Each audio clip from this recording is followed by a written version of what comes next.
Salut les amis, c'est Jojon, j'espère que vous allez bien aujourd'hui. Je vais vous expliquer les grosses différences entre l'iPhone 6S et l'iPhone 6S Plus, donc une vidéo qui risque d'aider les personnes qui savent toujours pas lequel choisir. Tout d'abord, ce qu'il faut savoir, c'est que ces deux appareils sont équipés du même processeur A9, de la même RAM, 2 Go.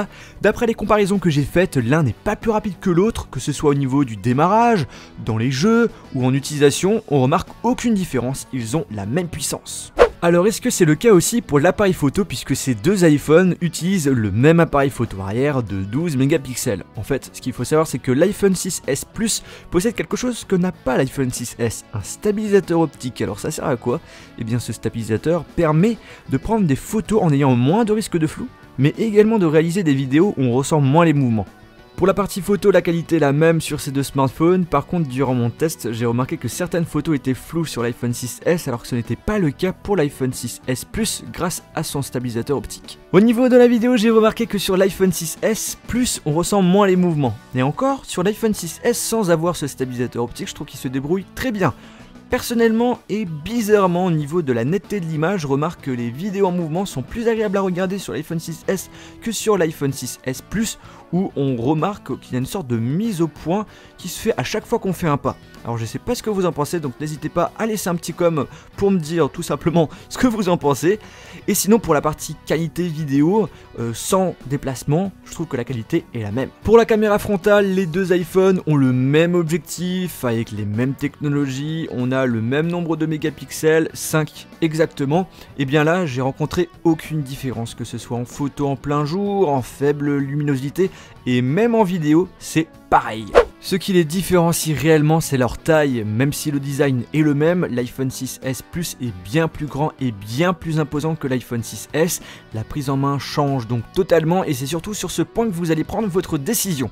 L'iPhone 6S Plus en étant plus grand, on a un plus grand écran et une résolution supérieure. Par contre, par rapport à l'iPhone 6S, puisque l'iPhone 6S Plus possède un écran 5,5 pouces avec une résolution Full HD, alors que l'iPhone 6S possède quant à lui un écran 4,7 pouces avec une résolution entre le HD 720 et le Full HD. Donc l'iPhone 6S Plus offre une meilleure résolution que l'iPhone 6S en ayant 80 pixels par pouce par rapport à lui.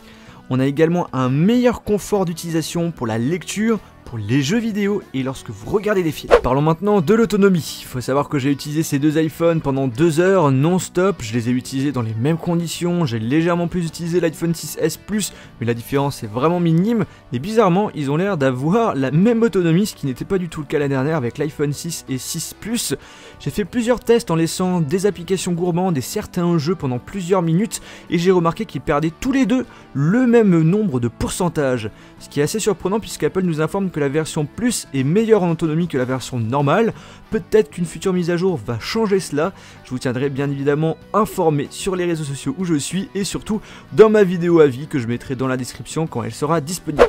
Alors le fait que l'iPhone 6S Plus possède un plus grand écran implique une utilisation moins pratique qu'un iPhone 6S et du coup on sera plus habitué à utiliser le grand iPhone avec les deux mains. C'est pourquoi Apple propose uniquement sur la gamme Plus une fonctionnalité pratique, c'est le fait de pouvoir mettre son appareil en mode paysage et celle-ci est présente aussi sur certaines applications de base comme les messages, les réglages, les mails et du coup comme l'écran est plus grand, eh bien il est possible que dans certaines applications l'iPhone 6S Plus affiche plus d'informations qu'un iPhone 6S normal. Et pour finir on va parler du prix qui n'est pas le même sur ces deux appareils puisque l'iPhone 6S Plus est 110 € plus cher par rapport à l'iPhone 6S.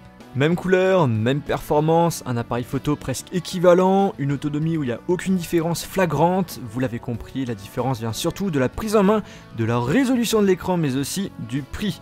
Pour ma part, je pense que l'iPhone 6S Plus est un produit qui s'adresse aux personnes qui portent beaucoup d'importance à la grande taille par rapport à l'écran. Moi personnellement je trouve que c'est trop grand, pour mon utilisation je préfère privilégier l'iPhone 6S à cause de sa taille, je trouve ça plus pratique. Et bien les amis, j'espère que cette vidéo vous a plu, si c'est le cas n'hésitez pas à mettre un pouce bleu et de la partager à vos amis. Si vous souhaitez voir toutes mes autres vidéos sur le nouvel iPhone, je vous invite à aller dans la description, et sur ce on se retrouve dans une prochaine vidéo. Salut!